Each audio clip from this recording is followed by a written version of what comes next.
আসার আগে কি আর কি আনছো? মায়া কই? মা আছে ভিতরে, একটু অসুস্থ তো। তুমি কেমন আছো? হ্যাঁ, এই ব্যাগে আছে আর কিছু? মা অসুস্থ, আমার কেউ জানাবা না?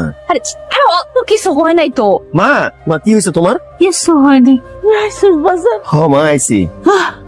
আমি তো ভাবছিলাম মরার আগে তোর মুখটা দেখে বলতে পারব না। আল্লাহর কাছে লাখ শুকুর, তোমার বলে আমার কাছে আইছে। তুমি এগুলো কি কইতেছো মা? আমার লগে তোমার দেখা হবে না কেন? তুমি এত অসুস্থ, চলো তোমার এক্ষুনি হাসপাতালে নিয়ে যাও। আসো। আমি হাসপাতালে যাব না। মায়া এত অসুস্থ, তারা তুমি হাসপাতালে নিবা না? আরে তেমন কিছু হয় নাই তো। তেমন কিছু হয় নাই মানে? আমার মায়া অসুস্থ, শোয়া থেকে উঠতে পারতেছে না, আর কইতেছো তেমন কিছু হয় নাই। এখনই যাও, দৌড়াই গিয়ে টোটো নিয়ে এসো। যাও। আবার যাবো? যাও যাও যাও। তাদের এই 5,000 টাকা দাও তোমার, আমার কাছে বাংলা টাকা নেই। আমি টাকা কই থেকে পাবো? কি কো, ঘরে 5,000 টাকা নাই? না, কোনো টাকা পয়সা নাই। তাহলে কাজ করে চলো, ব্যাংকে গিয়ে টাকাটা তুলি।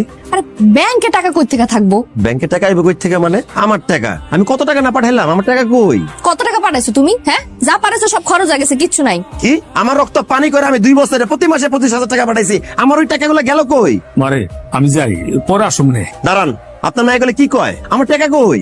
এই, তুমি আব্বারে জিগাইতেছো কে লেগা? যা কর না আমার লগে কও। ঠিক আছে, তাহলে তুমি কও আমার টাকা কই? কইলাম না টাকা পয়সা নাই, সব খরচ হয়ে গেছে। কেমনে খরচ হইলো? কই খরচ হইলো? আমি তো বাড়ি ঘর জমি জমা যা আছে তাই একই দেখতাছি। জমি জমা রাখছো কিছু? রাখছি, আমার নামে রাখছি। আব্বারে বাজার ওষুধের একটা দোকান দিয়ে দিচ্ছি। আসি আর তো